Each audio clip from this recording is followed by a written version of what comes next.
Salam sejahtera, anda bersama saya Hafizi Rosli dalam Buletin Awal ini, dan visual yang anda saksikan tadi adalah bagaimana bantuan-bantuan yang sudah pun tiba di negeri Pahang dan juga bagaimana keadaan dan juga situasi semasa di negeri Pahang, terutamanya di beberapa kawasan yang terjejas dengan banjir ini. Dan kita tahu Pahang merupakan negeri yang paling terjejas disebabkan oleh banjir ini, dengan kita lihat jumlah mangsa yang dipindahkan adalah yang paling tinggi bagi 7 negeri yang terjejas dengan banjir. Dan pastinya kita mendapatkan perkembangan lanjut mengenai bagaimana situasi banjir di negeri Pahang ini. Kita akan terus bersama dengan wartawan Esro Awani Hakim Rahman yang kini telah pun bersedia langsung dari Temerloh, Pahang. Hakim, silakan dengan laporan anda. Hafizi, hari ini hari Jumaat 24 Disember. Kalau dapat lihat di belakang saya ini ataupun visual awal yang saya hantarkan tadi, di Pekan Temerloh ataupun di Mentakap ini sebenarnya keadaan sudah mula sibuk di jalan raya. Kenderaan sudah mula keluar masuk apabila lebih banyak akses laluan keluar masuk ke Temerloh dan juga Mentakap sudah mula dibuka apabila air mula surut. Dan ini juga perkembangan yang agak memberansangkan kerana kalau lihat semalam di lokasi yang saya pergi memang tak boleh lalu pun, hari ini sudah boleh lalu, tapi ia memberikan satu kesan ataupun cabaran baru buat penduduk di sini, terutama untuk proses pembersihan.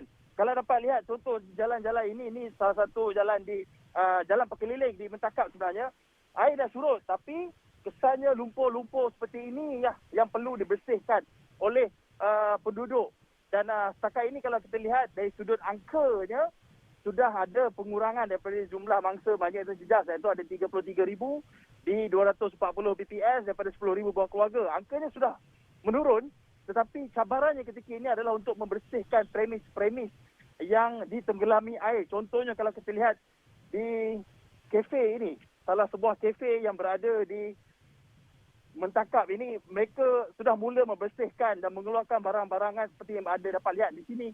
Ini semua barang-barang dalam kedai, dalam kafe ini. Bos, ni you punya kedai ya? Ya. Baru hari ini start kemas? Ya. Baru hari ini? Ya. Baru hari ini baru start. Baru start. Air ada air? Apa tu? Air mau bersih? Sangat kecil. Sangat kecil? Elektrik tak ada pump. Elektrik tak ada, pump tak ada? Kalau tak ada water pump, tak boleh. Tak ada elektrik. Tak ada elektrik. Ini berapa lama you punya proses nak bersih ni, you rasa? Bersih banyak cepat, tapi repair saya rasa tadi 2-3 minggu. 2-3 minggu baru repair. Kalau dari kos banyak, semua rosak Tengok dalam, boleh?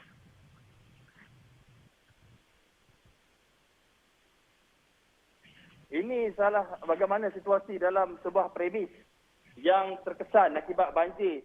Anda saksikan sendiri pasca banjir bagaimana air pernah naik sampai tinggi sini.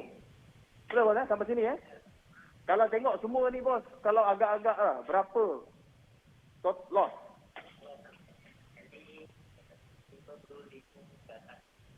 50 paling kurang. 50,000. Ya.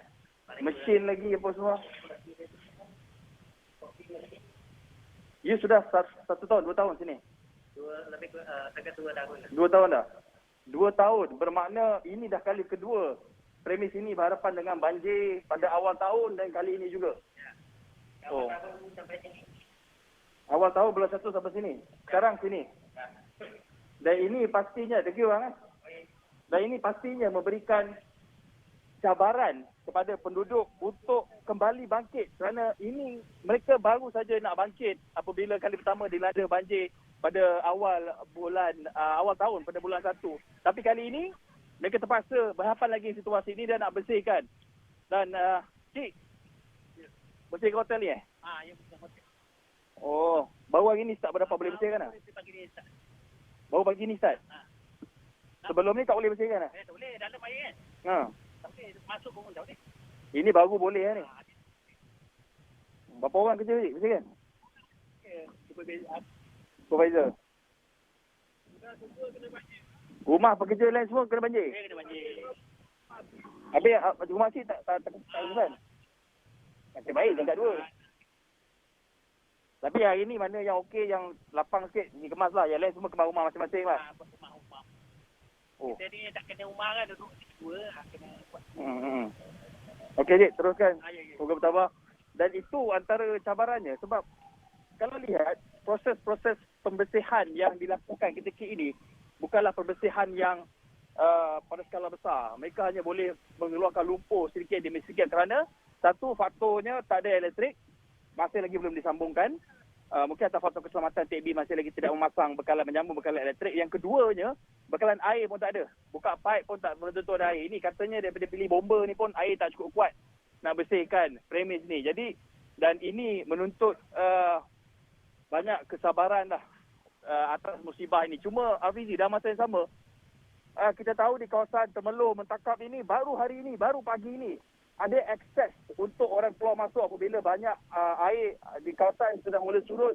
Kendaraan berat, pancong 4 roda sudah boleh masuk, bantuan sudah boleh dihantar.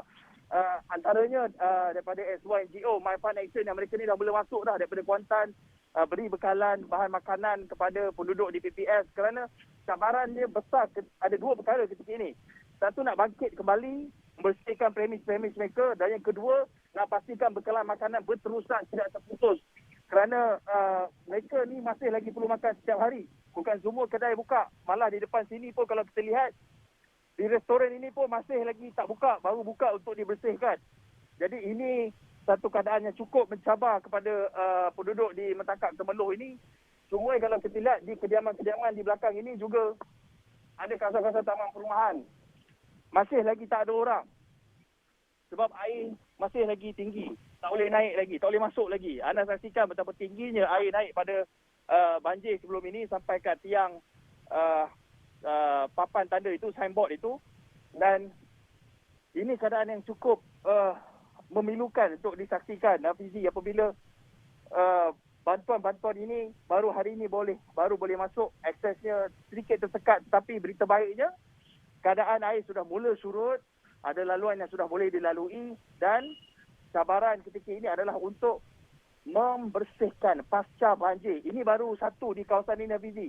Belum lagi kalau saya masuk ke kawasan-kawasan perumahan. Di kampung-kampung masih lagi ada kawasan yang airnya baru surut 1 kaki, 2 kaki daripada 15 kaki punya banjir. Jadi tempoh masanya akan ambil masa. Pasti akan ambil masa. Paling-paling pun seperti disebutkan pemilik kafe kopi itu, paling-paling 2-3 minggu. Jadi ini yang perlu diberikan tumpuan, bantuan perlu dihantar secara berterusan, bukan saja dari sudut keperluan asas makanan, tapi tenaga kerja, sukarelawan perlu masuk ke kawasan ini untuk membantu, kerana memang tak cukup kaki tangan, tak ada kelengkapan, bukan semua orang ada kemudahan generator set ataupun water jet nak bersihkan.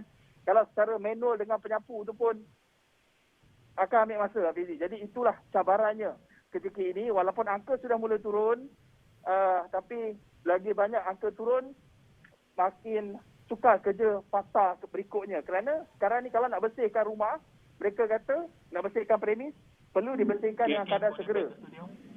Jangan tunggu sehingga lumpur sudah kering. Kerana bila lumpur sudah kering, lebih sukar tugas atau bekerja untuk membersihkannya, Hafizi.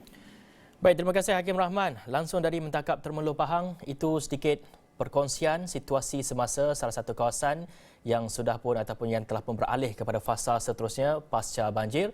Dan saya percaya banyak lagi kawasan-kawasan di Pahang itu masih lagi dinaiki air belum lagi surut dan sebagainya.